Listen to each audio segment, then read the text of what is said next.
Вот эта линия. Новая обводная линия за пределами населенных пунктов. Мы добивались, ждали, и строительство данной линии находится на завершающем этапе. Со дня на день будет произведено переключение, отключение линий, двух линий ЛЭП, которые идут через населенные пункты Усатого и Нерубайска, и переподключение их на эту новую линию, которая будет проходить за пределами населенных пунктов. Люди наконец-то вздохнут спокойно, с облегчением. Это та линия, за которую боролись, добивались. И длилось это с 2010 года, когда подключили старую линию.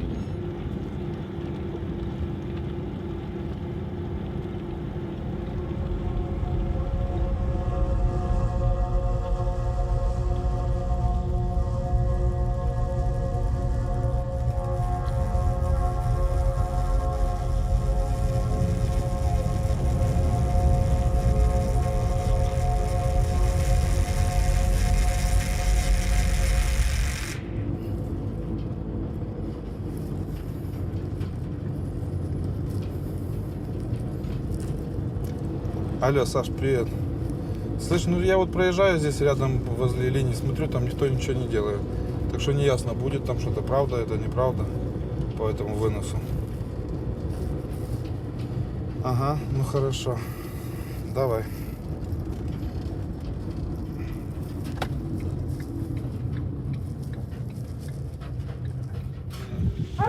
Атомной станции, там какой-то блок навернулся, и он не может обеспечить энергией нашу Одессу, если они выключат эту линию.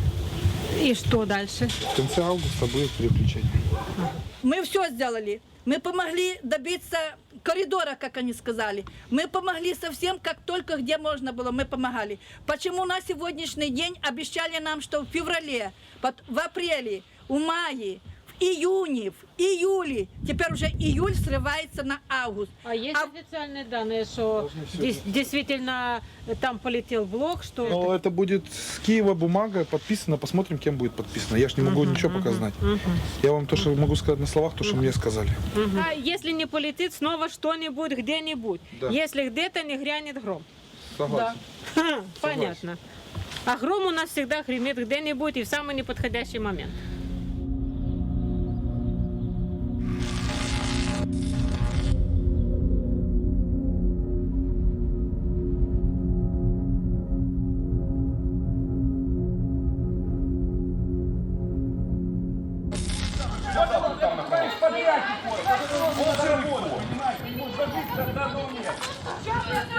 Для меня противостояние с энергетиками началось после дня рождения моей дочери. Позвонила кума и говорит, сгружает на соседский двор, огород, сгружает непонятные механизмы, какие-то железные балки сгружает. Мы потом уже узнали, что это противовесы для пресса, который вдавливает сваи в землю. Ребята, уходите отсюда, дадите нам документы, все, будете жить своим огородом. Я не собираюсь переходить жить в другое место. Чего я должен переходить в другое место жить?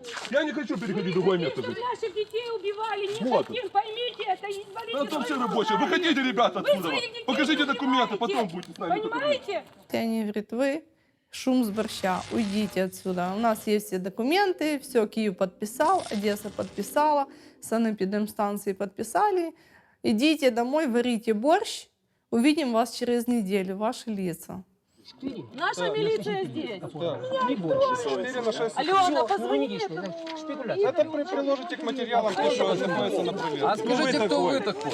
Кто вы такой, что вы моих детей хотите заживо похоронить? Кто вы такой? Я такой же граждан, как вы. Как вот человек. Я такими же правами пользуюсь. Я тоже имею право на жизнь. Как он, здесь все стоящие, что он такой. Кто вы Скажите, что такой? здесь будет две линии, а не одна. Здесь идет реконструкция. Вы нам уже 2 недели его показываете. Да никого никто ничего не показал. Покажите документы. И я так подумал, мне это надо быстренько снять. Я побежал домой, взял свою маленькую портативную камеру, которая у меня в карман лазит, и прибежал к соседям. А они уже водители переехали через сетку даже не снимают. Зачем ее снимать? Они же хозяева. Уже сгрузили эти блоки, я залез на них, чтобы лучше снимать. Тут прибежала хозяйка, которой мы вызвонили этого участка.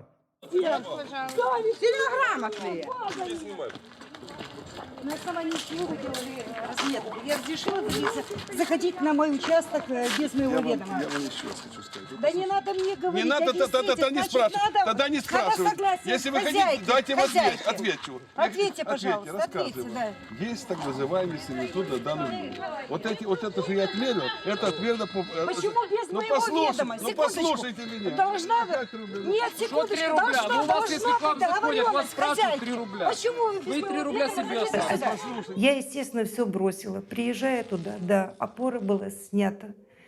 Вернее, ограждение было порвано варварским путем. И, естественно, на моем участке уже работали механизмы.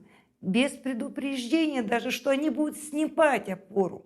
Опора уже старая была, которая 330, была уже снята. На вопрос о том, кто вам разрешил, первый заместитель Укрэнерго по экономике, господин Шведкий, даже меня слушать со своим юристом даже не хотели. Говорит, у вас нет сервитута. Сервитут – это тот документ, который разрешает строительство возле высоковольтной линии. Говорю, ну вы же мне его не дали, потому что здесь нарушение. А как же вы будете строить большую линию? Показали какую-то левую схему, точки какие-то посреди поля, не отметен участков, ну ни дороги, ну ничего по-нормальному, номера опор, и это наша собственность. Мы взяли одну из представителей санэпидемстанции, привезли ее на наши столбы, потому что она не могла понять, что, где. Мы поняли, что никто ничего не подписывал, никаких разрешающих документов у них нету, потому что она не могла даже сообразить, где, что и как. Ну и она согласилась с нами приехать. Мы ее привезли, она посмотрела, говорит, конечно, мы ничего не подписывали, никто никаких данных даже не вносил нам, не ставил даже нас перед фактом. И так у нас пошло-поехало. Санэпидемстанция нам дала толчок и дала надежды на то, что можно бороться, можно отстаивать свои права, что тут не все так чисто, что нет на все документов, разрешающих это строительство.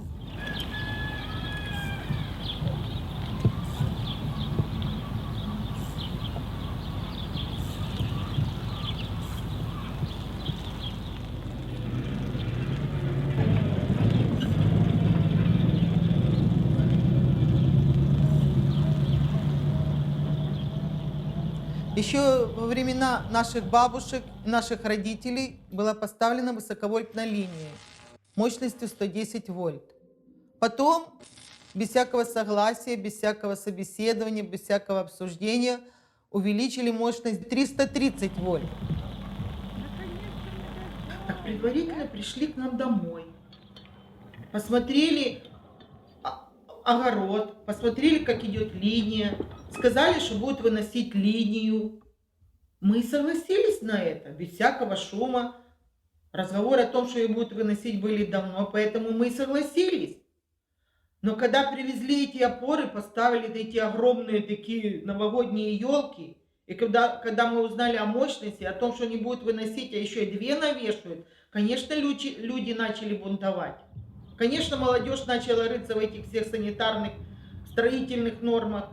Я на тот момент был занят на работе, и поэтому подключился к нашей работе только через месяц. Я чем мог, тем помогал людям, которые уже задавали вопросы, уже были встречи в сельсовете, уже к тому времени приезжал проектант, который был очень удивлен, что тут люди живут. Она, оказывается, сказала, что у вас тут не должно быть по картам, которые им предоставили для разработки проекта. Тут голое место. Людей тут жить не должно. Ну, им, по всей видимости, как у нас была информация, что им предоставили карты 30-летней давности. После первой этой встречи мы решили как бы подробнее узнать, что это за линия и как бы, ну, сколько расстояние должно быть от проводов, что она должна находиться. Еще раз созвонились со своими знакомыми, родственниками. И, ну, у них на улице там проживал электрик мой, он нам дал книжку, вот это ПУА. И там написано, что крайний провод до дома должен находиться не меньше 150 метров, а желательно вообще 300 в населенных пунктах. Вот тогда мы уже как бы засомневались, имеет ли право энергетики проводить здесь линию. По сути, получается, что Укрэнерго решили сначала нас обойти. Сделали проект обхода нашего села. Но они столкнулись с тем, что пришли к пайщикам и должны были взять разрешение, чтобы пройти по паям. Получается, пайщиками оказались депутаты Верховной Рады. Ни разрешения им не дали. Они подали на них в суд. Суды, конечно, они проиграли, а по воздуху они пройти не могут. И вот тогда они решили вернуться к нам, потому что там они не могут никак пройти. Ну, и здесь они пришли, думают, здесь пройдут, продавят, где-то кого-то подкупят, где-то кого-то что-то, потому что здесь же немалые деньги были задействованы.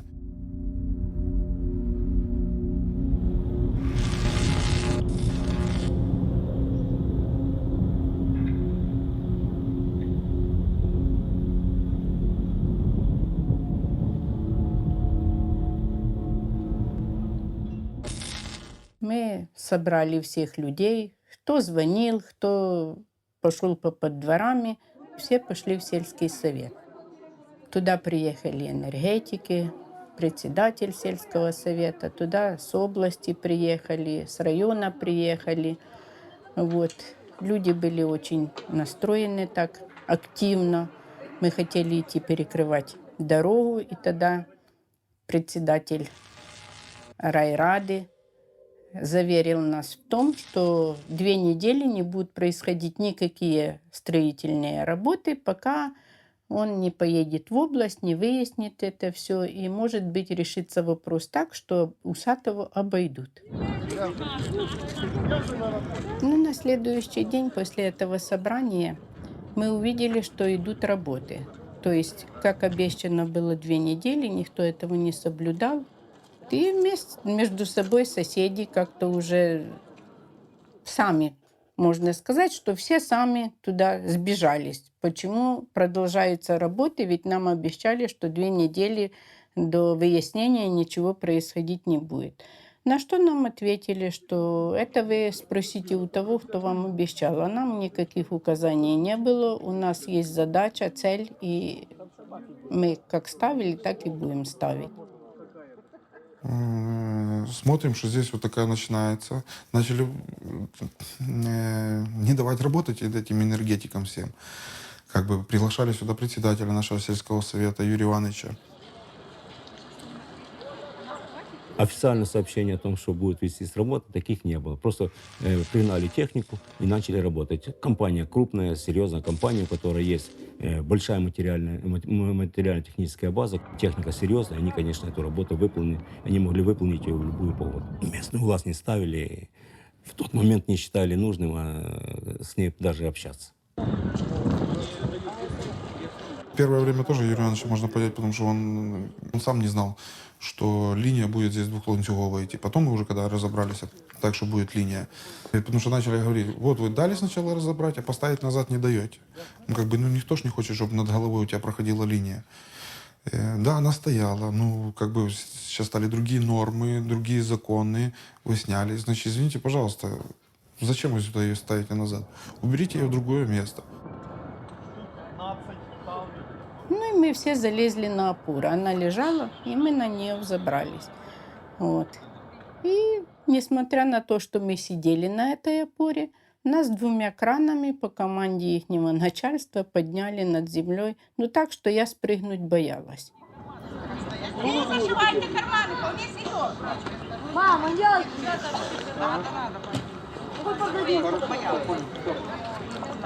На тот момент распорядок дня у нас был насыщенный.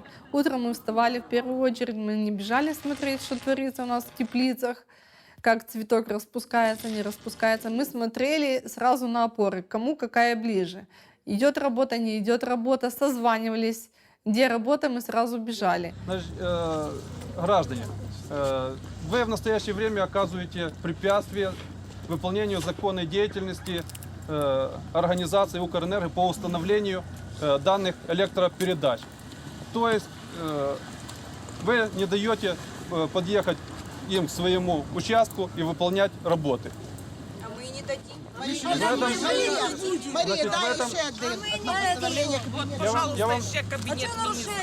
Там за межами. Я просто вас должен предупредить о том, что ваши действия... Голос при всех. Прочитайте, пожалуйста. Чего вы читаете? Мы не против линии, мы против того, чтобы рассматривали все санитарные нормы и все остальное. Мы в суд обратились. Прочитайте, пожалуйста, это постановление Кабинета Министров. Земельні ділянки розташовані за межами населених пунктів Біляйського і Іванівського комітетів Стародільнянських районів Одеського і надаються в постійне користування державного підприємства. В общем-то, масштабы мы уже поняли. Оттого мы и не уходили с территории строительных площадок, потому что всяческой хитростью нас пытались выманить. Еще были такие обманные маневры у энергетиков. Они навозили технику на одну строительную площадку, которая находилась, скажем, пару километров от нас. В это время нам звонят: ребята, техника, все, ставят опору. Все практически мчатся туда. Остается 1-2 человека, а в это время из-за поворота уже выезжает техника сюда. Что мы теряем? Жизнь и детей теряем. Вот что мы теряем. А вы придете и уйдете. Значит, еще раз говорю, санэпидемстанции. С кем здесь говорить? Не с кем говорить. Решения суду нету.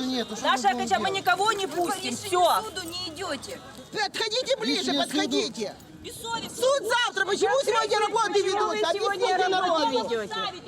И почему документы не показаны? Почему это государственный секрет? Наши люди ездили, почему документы не были показаны? Вы их с милицией выгнали. Вы поймите правильно. Значит, вы опять втягиваете нас в обсуждение чего-либо. Значит, есть 2 указа президента, 3 постановления Кабинета Министров. Вот на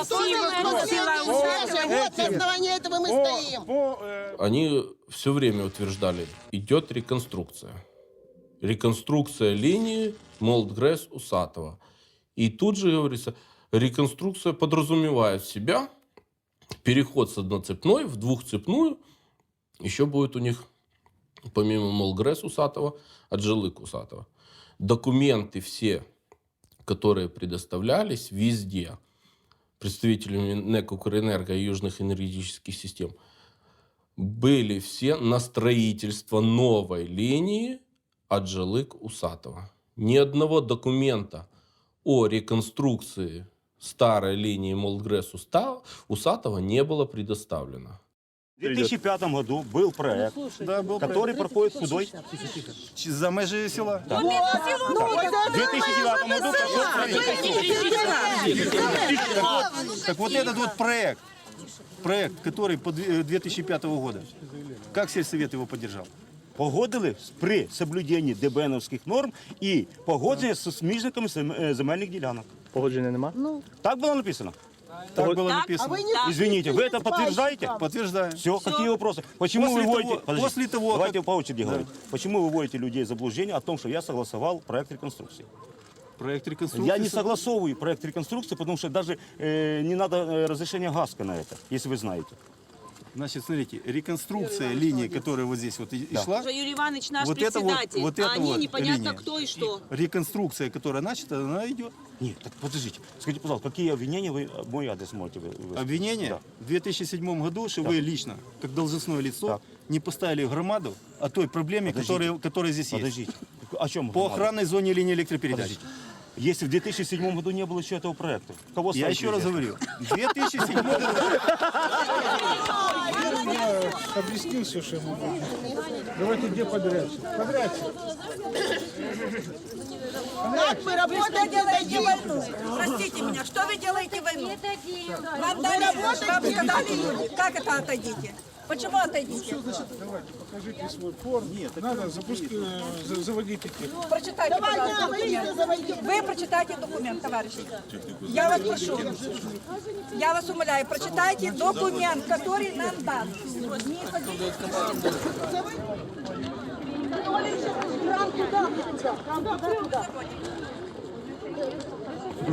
Девочки, лужушки, подбирайте. Вперед, вперед, давай. Ну, лично я, например, я стояла, не пускала транспорт, чтобы транспорт подходил и работал.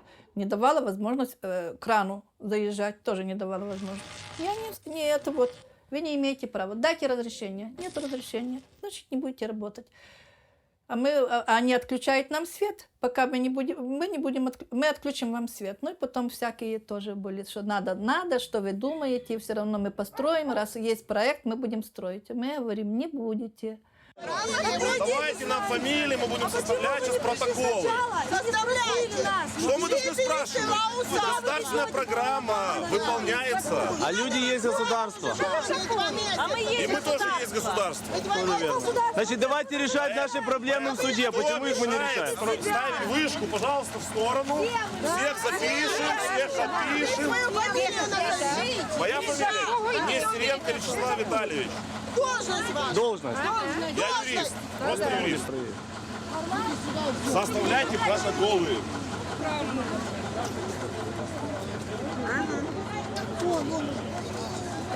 Нет, так кто мешает? Люди, сейчас техника будет заезжать вот сюда для работы. Это не факт, что она будет заезжать. На детей будет заезжать.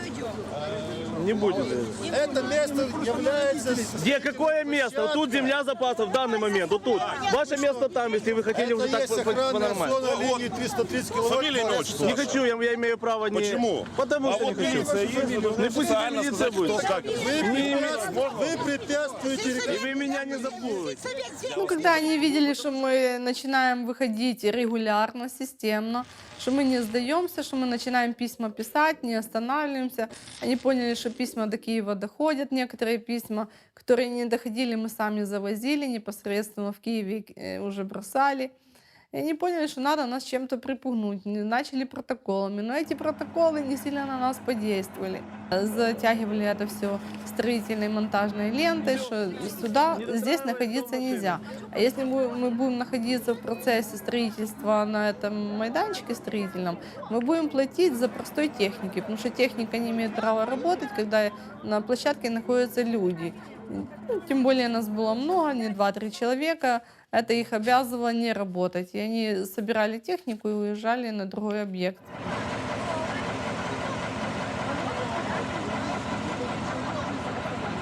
И таким образом, такими противостояниями удалось на месяца 2-3 оттянуть возведение этих опор. И в это время опоры возводились за селом, перед селом. И когда в селе осталось возвести 1, 2, 3, 4 опоры, и вот тогда начались самые большие противостояния. Нас милиция искала, кто у нас главный. Ну, чтобы кого-то, знаешь, как бы приезжать, там, зажать, чтобы рты закрывать, потому что они пытались и по работам там людей зажимать и все остальное. Ну, сколько раз вызывали, там, и то спрашивали, ну, говорили, у нас нету главных, у нас как бы все, кто что хочет, тот и делает. Да, у нас есть инициативная группа, там у нас было, по-моему, 13 или 14 человек. И из этих людей, ну вот, говорили, например, сегодня пишем письмо туда, там, завтра едет тот туда. Как бы не было, чтобы кто-то там координировал это все движения. А тот сел, сам себе поехал, сделал то, как бы. Из-за этого они не могли нам ничего сделать. Эти, милиционеры, как бы их правильно сказать, что все искали какую-то лазеечку, чтобы нас зажать, прижать. Потому что, честно говоря, там кума вызывали на работу и говорили, типа, так и так, говорит, что ты туда лезешь? Он говорит, я же здесь живу, типа. Ну раз живешь, говорит, тогда ничего страшного. Говорит. Что считаешь нужным, то и делай. Как бы были люди такие, что понимали, а некоторые, говорит, как бы, ну, кто работал там в других структурах, те уходили в сторонку, чтобы никто не пострадали по работе. Ну, а знаешь, как бы те, которые на простых работах работали, то люди, честно говорю, реально, некоторые даже повольнялись с работы, потому что помогали, здесь сидели возле опор, не давали, чтобы поставить ее.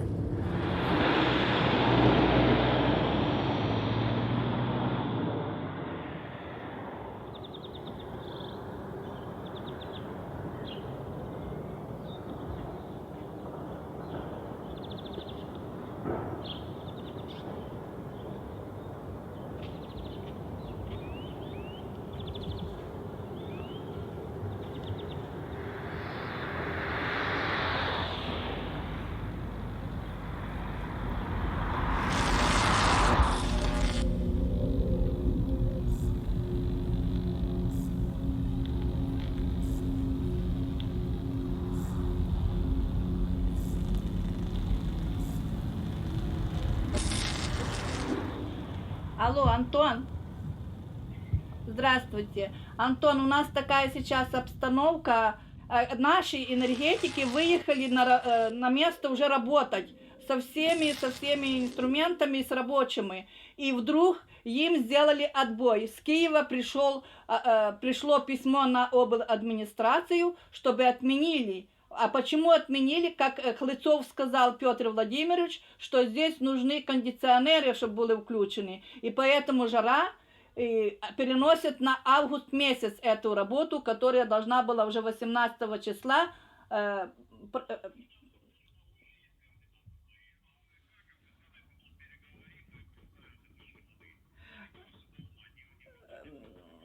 скажите, пожалуйста, я где-то подевала вашу карточку. И как это переслать вам? Одну минуту, сейчас, подождите, я возьму это вот. Рома, иди дай карандаш, Рома! Потому что, и знаете, и нога поломана, и рука поломана, левая, так что я передвигаться не могу быстро. Рома, быстренько дай бабушке карандаш, мне надо записать. Посмотри, у меня здесь вот, может быть, которая пишет. Пишет? Так, сейчас я попробую. Европейский банк. Сейчас, инструкции. И Да. Узнав, что строительство линии финансирует Банк реконструкции и развития ЕБРР, мы даже начали выходить на них. Начали искать пути выхода на Европейский банк. На каком-то одном из семейных торжеств мы, получается, разговаривали с родственниками, и моя тетка вспоминает, что у нее есть знакомая в Англии, непосредственно откуда, где находится Банк реконструкции и развития, который спонсировал эту линию. У нас было много попыток напрямую писать вот по интернету мы пытались на почтовый адрес ИБР писать, но ответов не приходило. Собрав все документы по поводу этой линии, вот, которую мы подготовили, мы взяли, отправили это письмом в Лондон, прямиком к к подруге нашей тети. Она, вот, получив это письмо, пошла и вот непосредственно отдала вот в главный офис Европейского банка реконструкции и развития. Затем наши односельчане, опять же таки, нашли контакт, нашли телефоны ЕБРРовцев и держали связь. Конечно, об этом власти не знали с ЕБРР.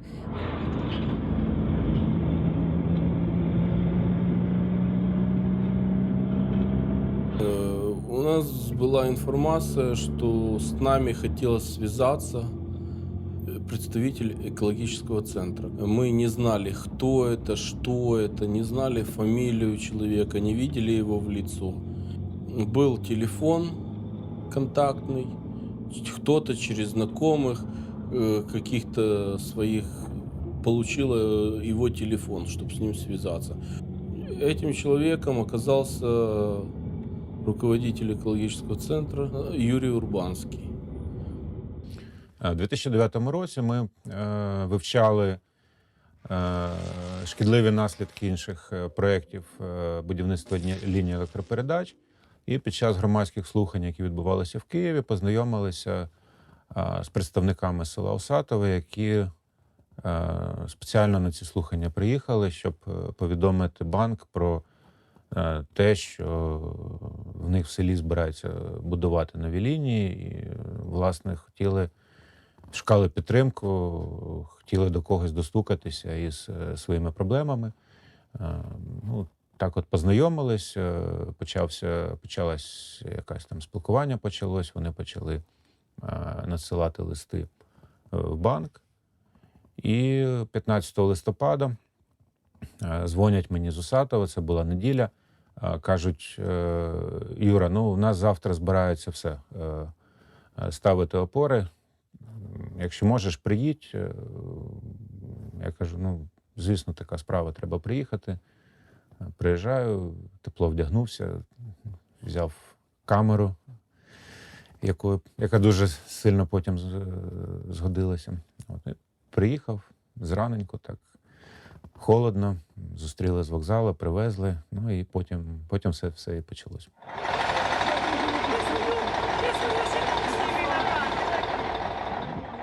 Обычно мы дежурили, собираясь утром, так сказать, на планерку. У нас поступила информация, что сегодня будут нас разгонять и ставить опору.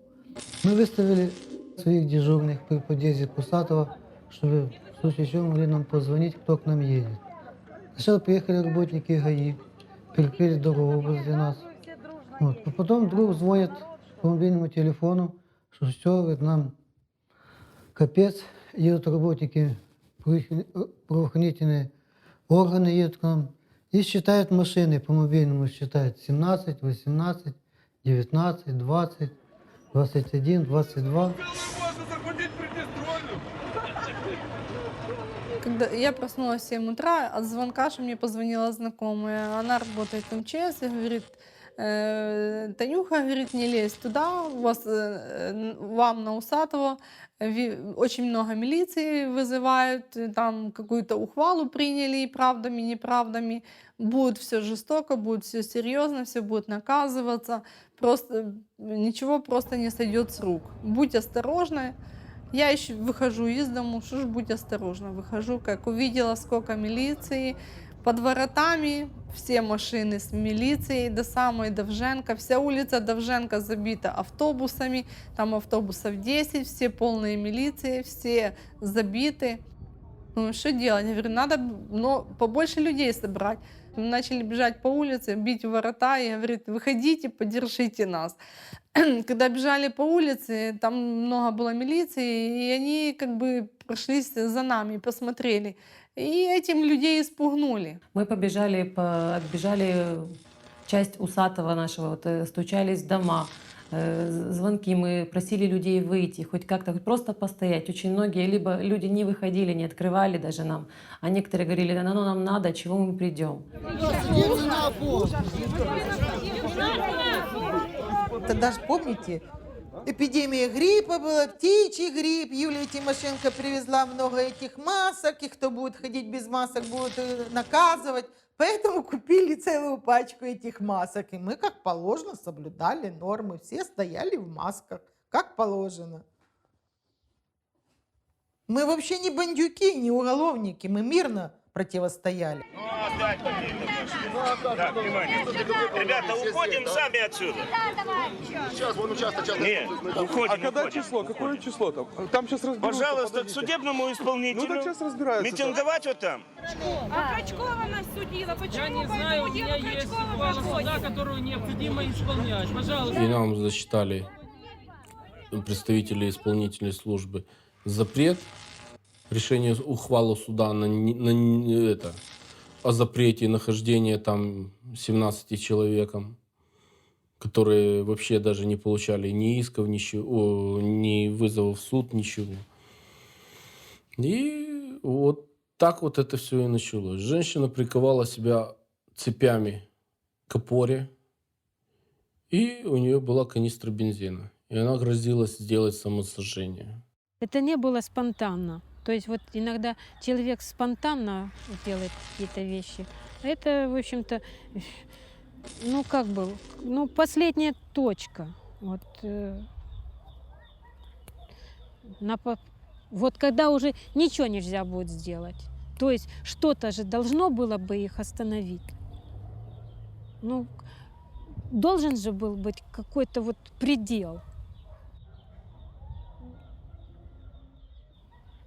Ну что, вы не знаете, как цепью можно приковаться к опоре? Ну, расскажите, как вы это сделали.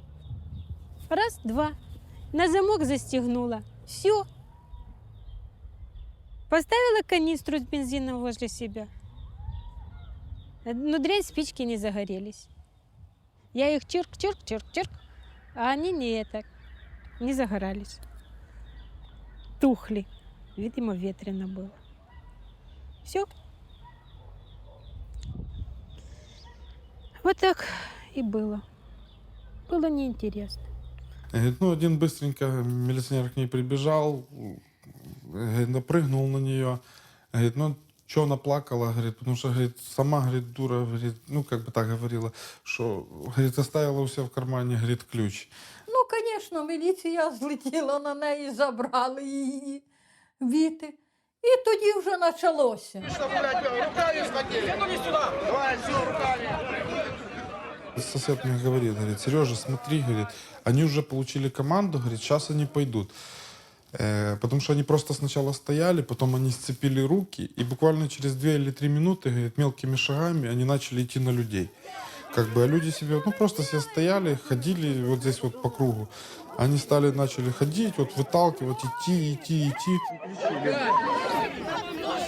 Что вы, блядь, делаете?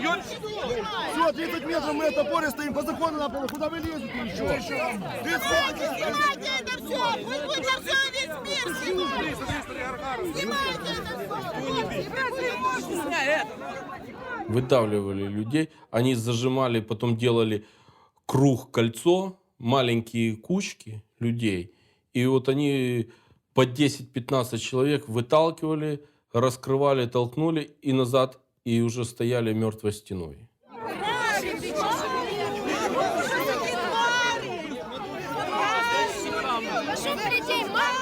Пацаны, вы ж тупые, вы ж друг против друга толкаете, блядь! Ну это страшно, женщин выбрасывали, кого могли если бы не подняли, тетю Марию Бондаренко просто затоптали. Это вот я просто вот так стала, иначе бы ее затоптали просто. Что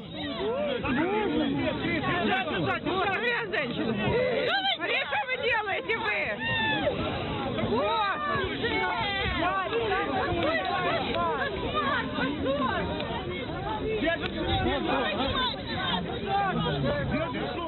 Здесь, видим, заносят щиты. И мы все, как уцепились в эти щиты, мы не хотели, чтобы их ставили, потому что поняли, если подставят щиты, все, мы тогда уже никак не попадем. И вы знаете, мы так упирались, мы даже щиты погнули. Даже так мы упирались. Я, правда, была после операции, что операция онкология была. И все равно я лезла туда.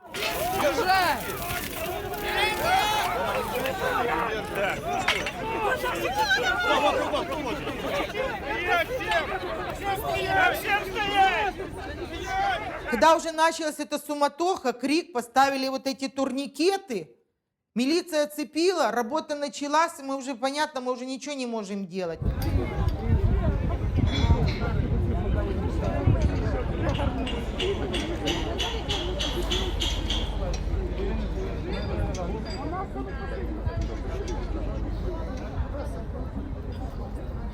Но мы до вечера, все-таки никто даже не разошелся, до вечера все находились в непосредственной близости от строения, все наблюдали это строительство. На Дерибасовской, Усатовской, Конечно. Это резервная линия. Вы же телевизор смотрели? Выступал представитель облэнерго и официально заявил о том, что света в Одессе нету по причине того, что не работает. Конечно, все лето было, не обманывайте Одессу и людей.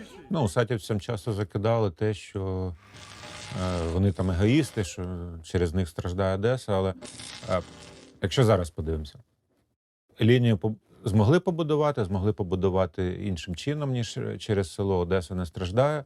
і, в принципі, дотримали інтереси мешканців Усатова. Да? Тобто ці вже звинувачення, вони якісь фальшиві. З іншого боку, ну, добре, а чому мають страждати усатівці для того, щоб одесити жили комфортно? Да? Тобто, ну, чому за рахунок одних людей мають отримувати комфорт інші люди? Да? Тобто...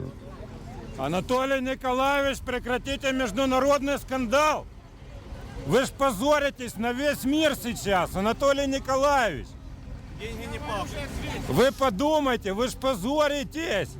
Это ж даже не Одесская область, это Европа, Анатолий Николаевич, вы сейчас позоритесь. Исполнение решения суда. Какое? Анатолий Николаевич, вы сейчас позоритесь, просто-напросто. И вот тогда мы уже знали, что вот-вот должны приехать представители Европейского банка. И я очень четко помню, где-то в часов 10 вечера я стоял, общался со Шведким и с Александром Ивановичем Тасмасейсом. И я как бы невзначай так сказал, что завтра приедет Европейский банк с проверкой. И на что я был удивлен, когда мне Шведкий ответил, что даже вот эта линия, она была полностью утверждена с банком. То есть никаких проблем, даже если приедет проверка с Европейского банка, они не увидят. Отказываются, для чего делается от жилых? Извиняюсь, можно в рамках слушания суда? Мои телефоны. 16-го вечером, когда вот нас первый день смели, мы вечером зашли, инициативная группа, часть жителей села, зашли в кабинет к главе Усатовской сельской рады, и господин зам губернатора вместо «здрасте» рукой по столу стукнул и сказал: «Линия будет». И все, как бы вы ни хотели.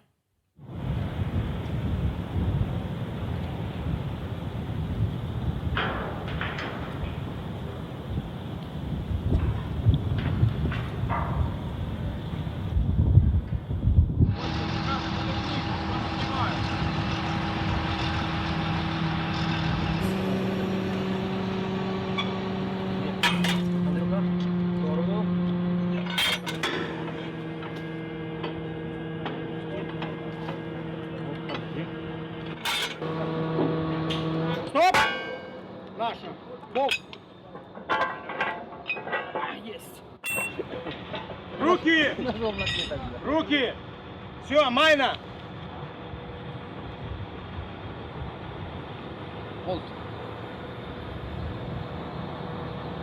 Ай, песня, смотри! Просто обалдеть. Майна полностью. Дай Бог. А где был? Попала?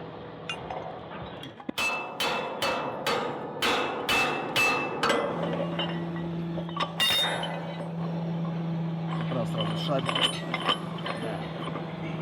Я засрал. Да. Все. Так, а еще один. Да ничего не говорится. Дай Бог не последняя.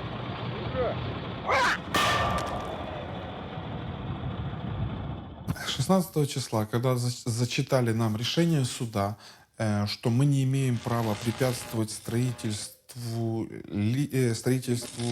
линии, получается, там определенные фамилии людей, и никто не имеет права находиться рядом с этой опорой, мы как бы заслушали, когда зачитали, взяли ксерокс, сразу же обратились к нашему адвокату Наталье Ивановне. Проконсультироваться, что нам делать. Что она сказала? Ну, она созвонилась там с людьми, поспрашивала, и ей сказали, говорит, в Одессе вы здесь ничего не решите. Говорит, езжайте сразу же в Киев, Министерство юстиции, только там смогут отменить это решение. Мы тихонько с Пашей собрались ночью и поехали на Киев, чтобы попробовать как-то решить этот вопрос. Нам, как бы, мы не имеем права, как мы не имеем права препятствовать? Мы рядом дома стоят, а мы не имеем права находиться. Но с одной стороны упало настроение, но с другой стороны у людей еще больше энтузиазм появился. Как это так? Как это так? Таким методом они пошли. У нас еще была одна козырная опора у Зины Гафнер. Там частная собственность, мы решили, без той опоры линия существовать не будет. ту опору мы уже любыми силами, любыми правдами, неправдами будем отбивать. Мы уже там ночевали, мы порыли окопы, налили воды, мы сделали там искусственные подпочвенные воды, что туда нельзя было зайти, нагнали местные техники, они там понарывали ям, воды поналивали, люди приносили и венки, и цветочки, там некоторых, кто умер, не успели поставить крест на кладбище, ставили этот крест, перевязали черной лентой, написали «Вечная память ЛЭП».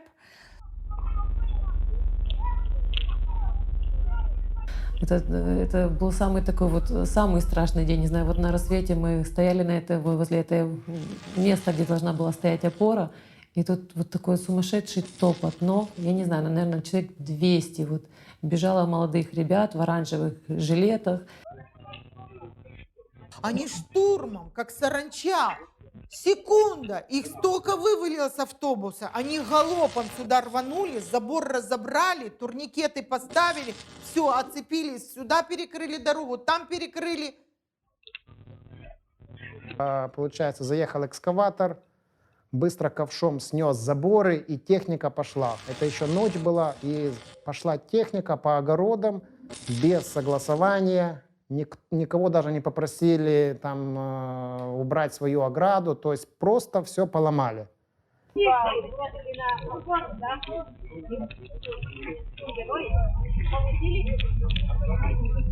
И приезжают энергетики, милиция приезжает, смотрит, мы в огороде стоим, никто еще ничего не поджигает, все.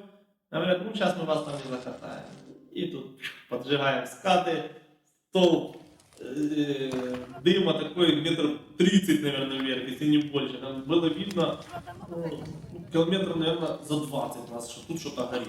Конечно, для экологии это, конечно, плохо. Ну, тогда мы не думали за экологию. Тогда надо было что-то решать. И сильно испугало, что начало рвать шифер. Они думали, что патроны накидали. Тут нас обгорели кольцом, ну, подходить к нам боялись. Я слышала разговоры милиции, которые были возле сетки, что вот сейчас будет шторм. Вот они переговаривали, сейчас будет шторм. Нас было там, по-моему, даже и мужчин было пару человек, в основном были женщины. По дороге, когда ехали в Киев, звонит мне моя жена Лена и говорит, типа, Сережа, мы здесь обливаемся, типа, бензином и будем себя поджигать. Я говорю, Паша, так и так, говорю, вот, они, девки наши, говорят, совсем уже, говорят, будут сейчас поджигать себе. Как бы я сразу звоню своим здесь знакомым, говорю, вы там смотрите, если что, их вытягиваете, говорю, потому что как бы, ну, впоследствии мы поняли, что они специально это говорили, чтобы напугать, потому что телефоны прослушивали и все остальное. Чтобы напугать больше милицию, чтобы она не сунулась на эти опоры. Мы решили сделать тоже ход конем. Мы развели чай в бутылке и начали обливаться водой. Ну, этим чаем, этой водой обливаться. И якобы хотели себя поджечь. Одна из женщин, пожилая женщина, наша односельчанка Мария Бондаренко, крикнула, что я из-за вас, из-за вашей линии готова покончить жизнь, и пошла в костер, прямиком пошла в костер. Я вже не видержала, вже така вже у мене була істерика, що я вже тоді, напевно, щоб не спинили, то, напевно, і кинула все в той вогонь. Мы решили на другой ход тоже, вот уже мы уже по ходу соображали. Быстренько принесли старинную икону, крест. В это время подъехал наш районный депутат и наш доктор местный. Он так с бородкой прошел за батюшку. Я тоже знаю очень много молитв. И мы вместе с ним запели молитвы. И крестом наш односельчанин Саша Слыва крестил нашу милицию. Очень много, так скажем, 70% крестились и кланялись. Все решили, что это батюшка и хор певчих. Мы пели молитвы. Они кланялись, и в это время, я скажу, был переломный момент. Эти молитвы, по-моему, звучали на все Усатого, когда мы стояли на коленях. Все. Все. Уже не могу. Дим, я должна отдохнуть. Тоже плачу уже. Все, Дим, включаем, потому что... Но ни Укрэнерго, ни Союзмонтаж, естественно, подрядчиков, это не остановило. Конечно, вот очень долго это все было, и приехал Тендюк, по-моему, приехал вот с облрады, и вот пообещали нам, что вот будут прекращены работы, пока не проведут там слушания, не показывают документы и все. Но опять-таки, день закончился, все, мы ушли с надеждой, ушли, и милиция разъехалась, мы ушли такие вот обнадеженные, что вот думали, что вот все равно оно будет, вот уже идет к лучшему. А вы нам жизнь продолжите. Идемте, мы вас чаем напоите, давайте по домам. А вы нам жизнь продлите. Да, ви нам жизнь продлите. Любі друзі. Я б хотів, що не можу. Ми на фермі були там, напевно, неділь 3 на тій фермі ми весь час стояли. І днем, і ночі. У нас не було такого, щоб був якийсь перерив. Тому що там не можна було покинути. Ви видаєте. Бачите, що та опора знаходиться в аварійній ситуації. Она нам нужна. А потом она нам нужна. Она почитайте. Утречком встаем и едем на опору. Приезжаю, смотрю, 5 часов утра, никого нету, как бы только Садовая улица собралась, а там человек, может быть, 10. А больше никого нету, потому что как бы все уставшие, может быть, и спали. Возвращаюсь сам, собрать больше людей, сказать, чтобы разбудить всех. Вдруг едет техника, много техники. Когда они подъехали, мы начали эти скаты через один жечь. Тасмасыс, как увидел, что мы тут, он матом нас таким покрыл, вам же сказали сюда не переходить. Да, Паш.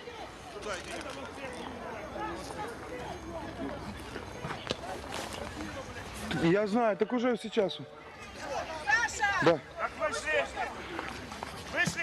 Тасмасыс увидел, что Саша поджигает костры, быстренько кинулся к нему. Саша хотел там, пальнуть еще как бы на костер, чтобы другой костер распалить. Тасмасыс его бьет по руке, у него вылетает канистра, там, может быть, попадает пару капель на того Тасмасыса. Сашу быстренько пакуют. Идти на помощь. Тасмасыс кричит: закрывайте всех, ловите. Мы текать в сторонку, чтобы нас не закрыли. Тасмасыс говорит так: баб в сторону, а мужиков брать. Боже, мы не успели даже оттуда вырваться, как этих 5 человек, они их так отметелили. По несколько человек прыгали на тебя, валили сразу. Мне дали по голове, ударили дубинкой, били по спине, ушиб ноги был, ушиб грудной клетки был. И арестовали, руки в наручники сразу. И начали вести, потом кто-то из руководства на них накричал, начал кричать: шапку на глаза натяните, чтобы он никого вас не запомнил в лицо.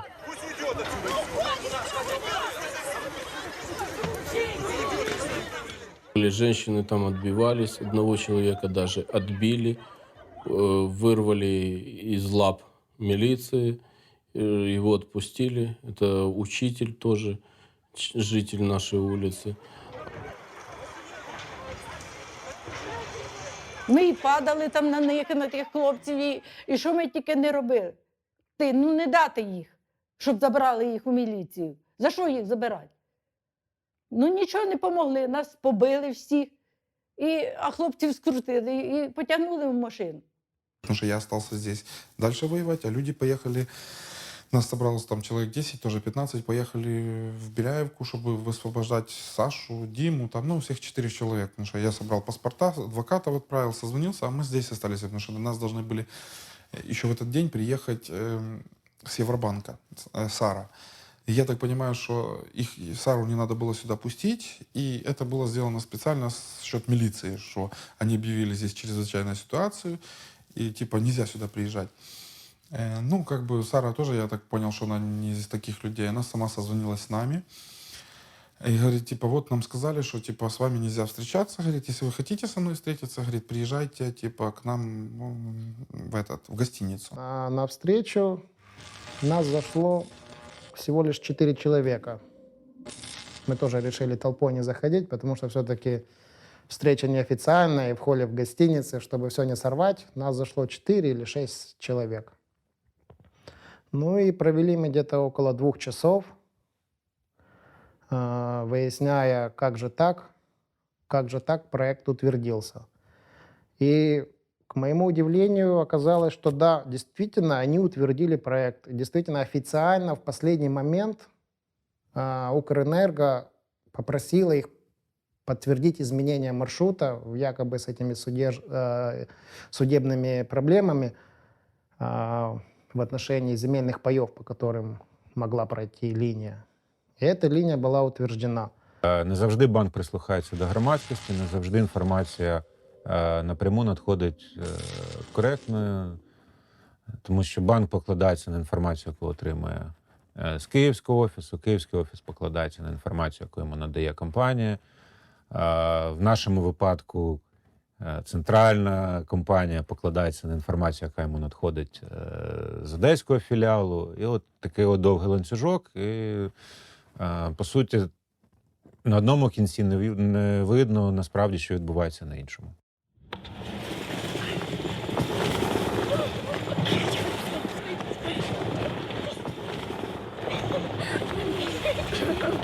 Все, падай, Максим, падай.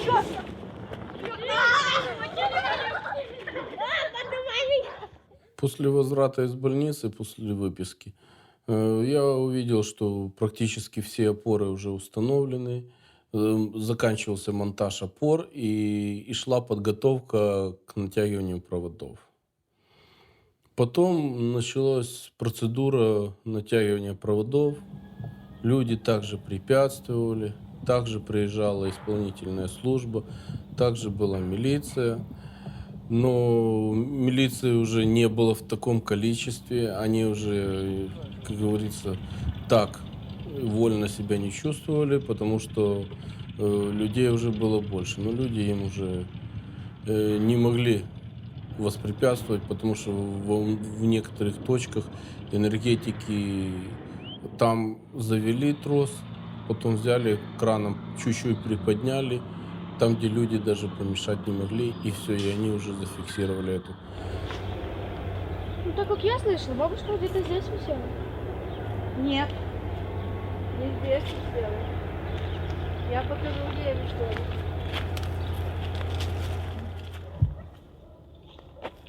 Значит, когда подъехала техника и зацепили эти провода, я их пошла предупредила, что я говорю, не тяните провода, я вам не дам провода тянуть. Я просто не дам, я вцеплюсь за провода и не дам вам тянуть. Они посмеялись. И ничего, мы должны эту линию вести, и мы ее закончим. Кто-то, не знаю, скомандовал, включайте трактор, они включили трактор, трактор поехал. Они меня вот здесь вот зацепили на моем огороде, ну, примерно, метра 2 ниже.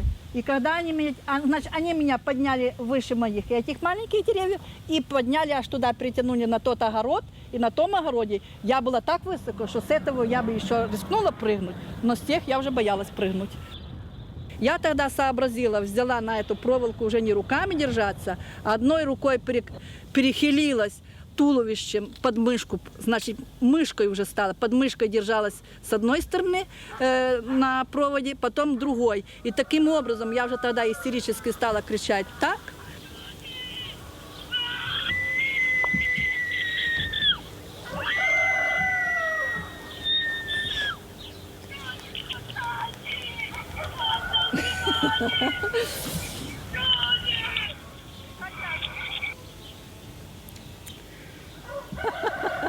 Ну, мне просто стыдно, честное слово, мне просто стыдно, как я тогда кричала, как мне было страшно, как мне было больно, как меня все это болело.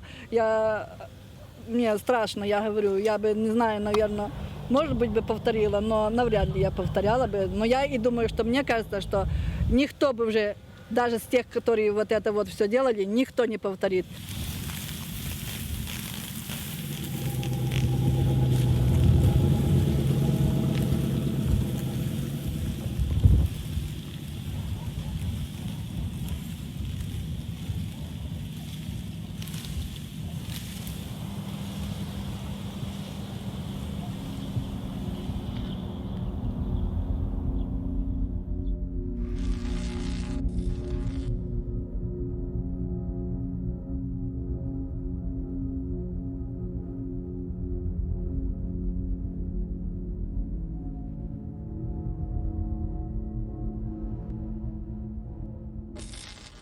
Даже когда одна линия висела, тогда был второй визит Европейского банка.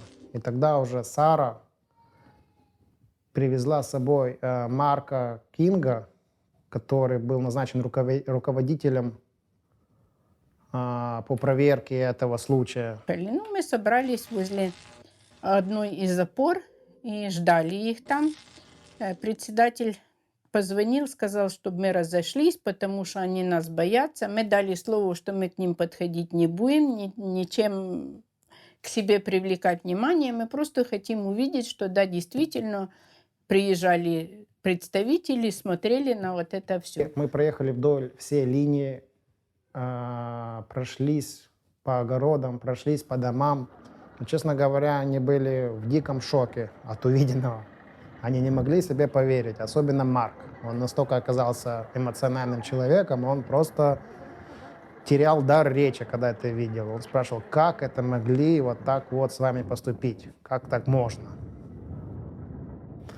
Вот, пройдясь по нескольким дворам, проведя несколько встреч, мы потом поехали к главе сельской рады Юрию Ивановичу. Как бы сели за стол, обсуждать эту проблему. И к тому моменту Укрэнерго прислал свою женщину из Киева. Она нас уже там ждала. Первым вопросом было, почему сельский совет дал сгоду на основе громадских слухань, которых не было.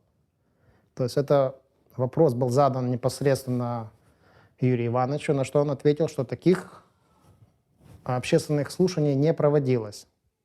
И сгоды такой не было. В этот момент представитель Укрэнерго, я не помню ее имени, она достает бумагу, в которой стоит печать Юрия Ивановича, что сельский совет дал добро на построение этой линии.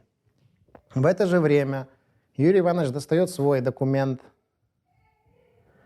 И потом, как выяснилось, это было добро на вынос определенного участка линии на 20 метров от населенного пункта.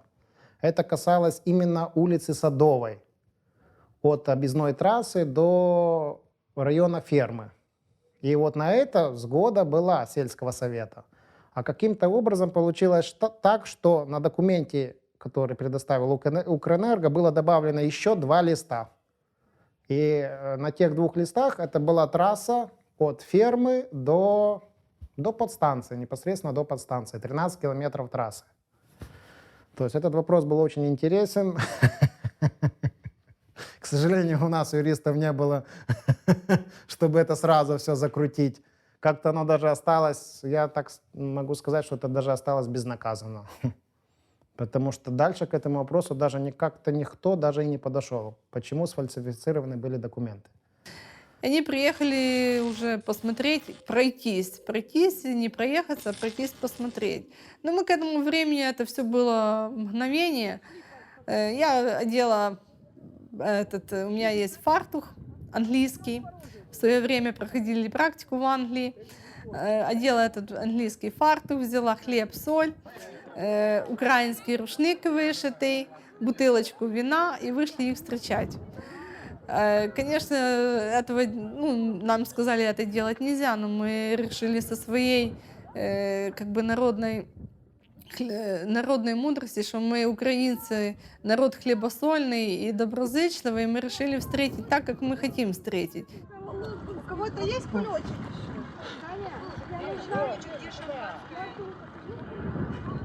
В сельском совете было очередное собрание, были представители банка, были представители НЭК Укрэнерго с Киева и эти областные. Вот. И на собрании нам сказали, что есть такое решение вынести линию за межі населених пунктів Усатого и Нерубайска.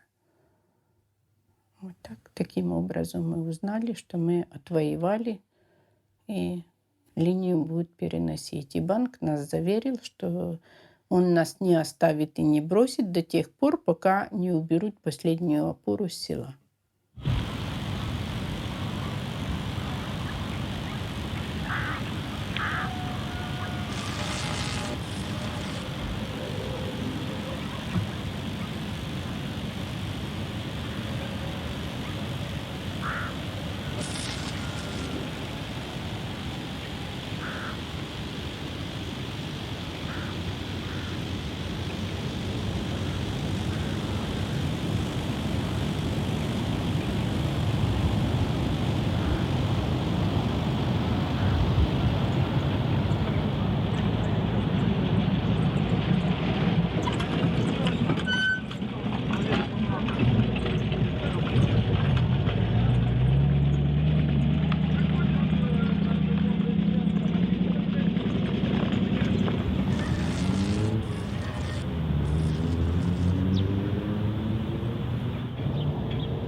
столб ставим вот так вот, направлению этой шпалы.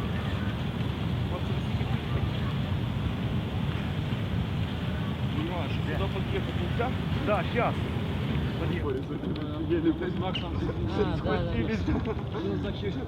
Я сразу тут хуйню задышу, засадить его на изолятора хотя бы повиснуть.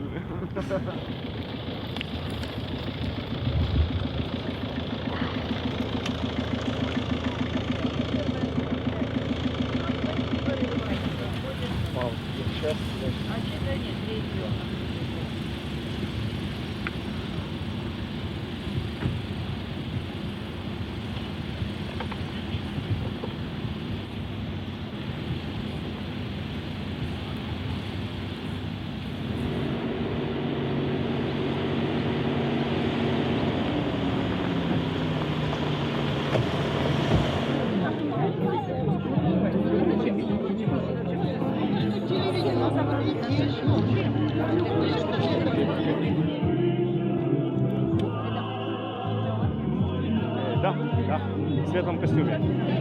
Да, да.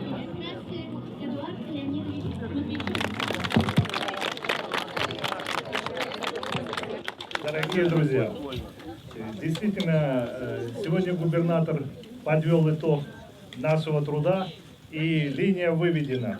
Мы работали сегодня в очень сложных условиях. Вы помните, была зима, холода были, но тем не менее сегодня в результате прекрасного мы получили прекрасный объект, линию, и получили при этом, значит, прекрасную подрядную команду, которая выполнила эти работы. Это команда Союза. Они показали действительно, на что они способны. Поэтому я хотел бы сегодня еще раз поблагодарить всех вас, потому что в первую очередь правильно отметил Эдуард Андреевич, что именно вашими усилиями сегодня этот объект достроен, построен, и сегодня мы имеем надежнейшее электроснабжение города Одессы. Надежнейшее, я подчеркиваю. Эдуард Леонидович, работы по линии закончены. Разрешите ее включить. Давайте, включайте. Главный диспетчер линии системы. Примите команду на включение линии от жилых Усатого на ГРЭС Усатого. Ставьте линию перенагрузки. И второе, Эдуард Леонидович, разрешите приступить к демонтажу первой опоры, которая перед нами, и дальше так идем на демонтаж.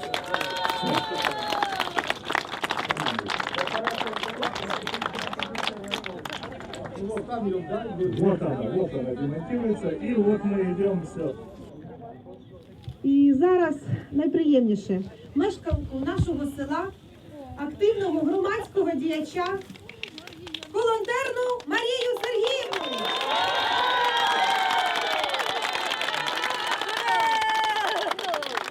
Желаем вам крепкого здоровья, дальнейшей работы на благо людей. Эти пожелания также и от всех жителей села Усатого и Нерубальской. Я думаю, согласны? Спасибо. Давайте. Спасибо большое. Да? Пусть Бог вас хранит. Да, это да, человек на нас протоколы писал. Благодаря нему меня 5 раз судили. Я тоже хочу. Тетя Света, ближе.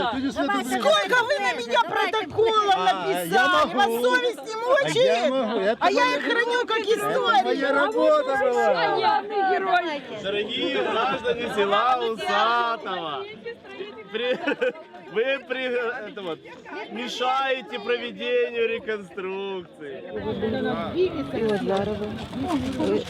Ну, мы считаем, даже благодаря этим женщинам эта линия вылетела, понимаете? Мы добились, мы это сделали, и это наша победа.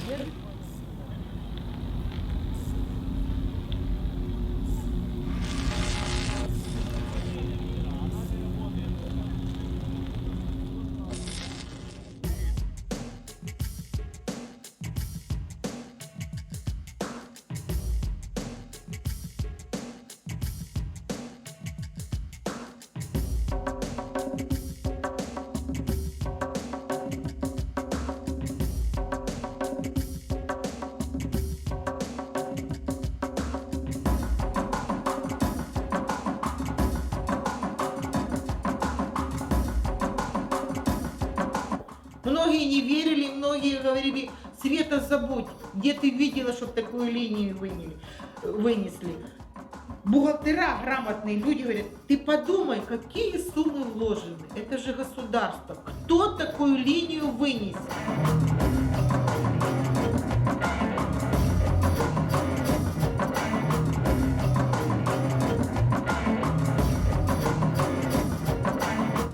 Сначала это просто крики, эмоции.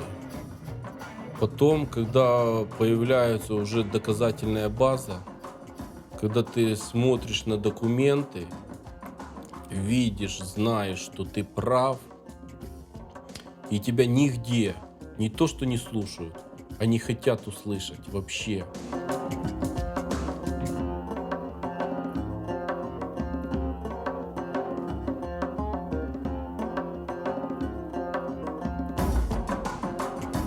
Утром мы идем, энтузиазм, все, потом какая-то неудача, какие-то провалы. Мы все, руки слаживаем, все, ладно, бороться не будем, машина едет, машина огромная, деньги большие, программа государства, мы простые люди, мы не выстоим. Утром просыпаемся, думаем, ну как жить дальше?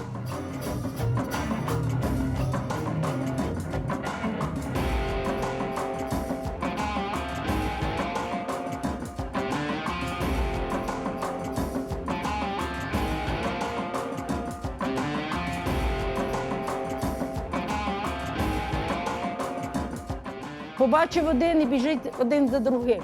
Бо іначе ми б нічого і не зробили, щоб не всі люди. Один нічого не зробить. Його можуть придушити, його можуть залякати. Йому могли, що хотіть, те зробити. Треба всім йти, як йти, то йти гуртом.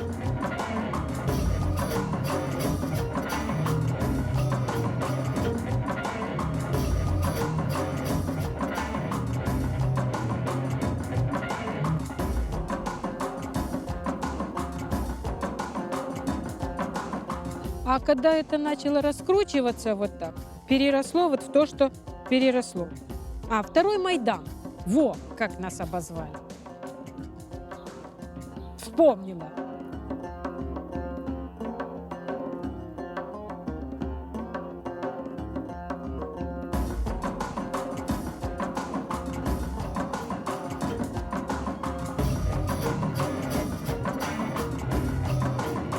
Мої батьки, батько на фронті погиб, дядько погиб, дідушка погиб.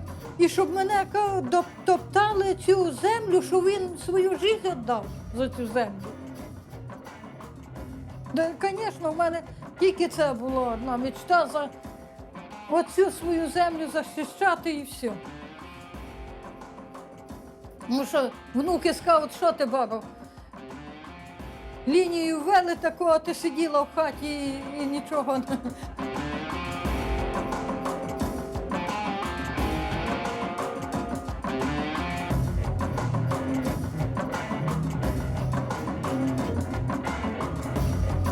Ну и как-то встретилась я тоже с чиновником и с энергетиками. Он говорит, давайте, Мария, давайте будем, все забудем то, что было. И чтобы был как мир будет между нами. Я-то согласна, но за людей я не отвечаю. Я за людей не отвечаю, потому что каждый имеет свое мнение, и каждый по-своему рассуждает.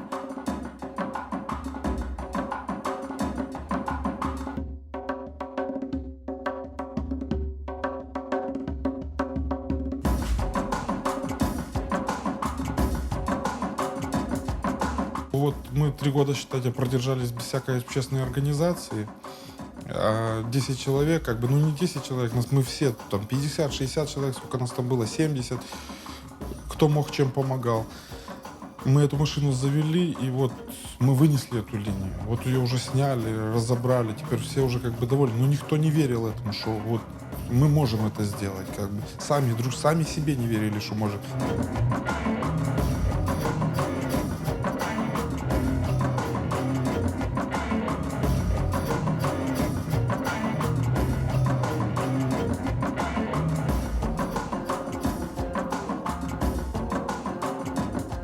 Как говорила Юля, наша односельчанка, тоже говорит, Ну, не знаю, можно ли так нас сравнивать. Мы, говорит, как мухи об стекло. Бах, ляп, упали, и тут же немножко встали, все, полетели дальше. Я не, ну, это нельзя, наверное, так говорить. Я уже сбилась, скажем так. Но так оно и было.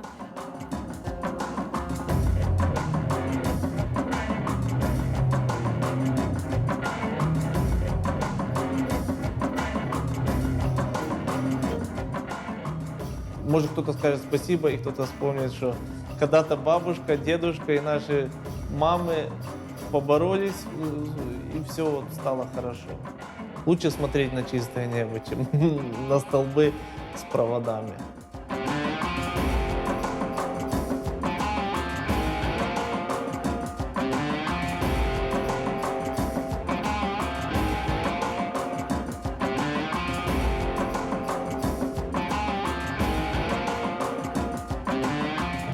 Вот это постсоветское чувство страха о том, что вот партия меня обвинит, или если так делаю, так надо, или если вот он начальник, значит он прав. То есть вот этот стереотип, конечно, уже разрушился у нас. Довольно-таки серьезно разрушился.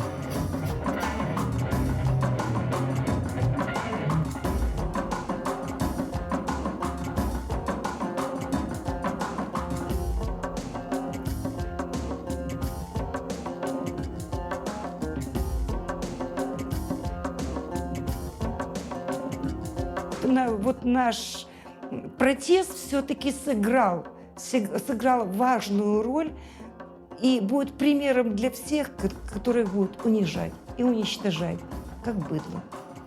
Ой. Ура! Освободители Усатого, это был Гресс. Тебе в крышечку налить? Ну давайте по очереди. Наш боевой сервис сегодня упадет смертью храбрых, да? Да. Мне его подарили как бойцу невидимого фронта, когда шла война за линию. Я не могла тогда вас поддержать. Поддерживаю сейчас. Да, но получила подарок за бойца невидимого фронта, который пообещала разбить, когда будут снимать эту линию. Вот мы выполняем свою Это последняя опора в нашем селе. Ее будут скоро снимать. Так что мы решили последнюю опору. За нашу победу. За победу, ребята. За Родину. Ура! Я буду долго напевать. Я на чайника быстрее допила, чем...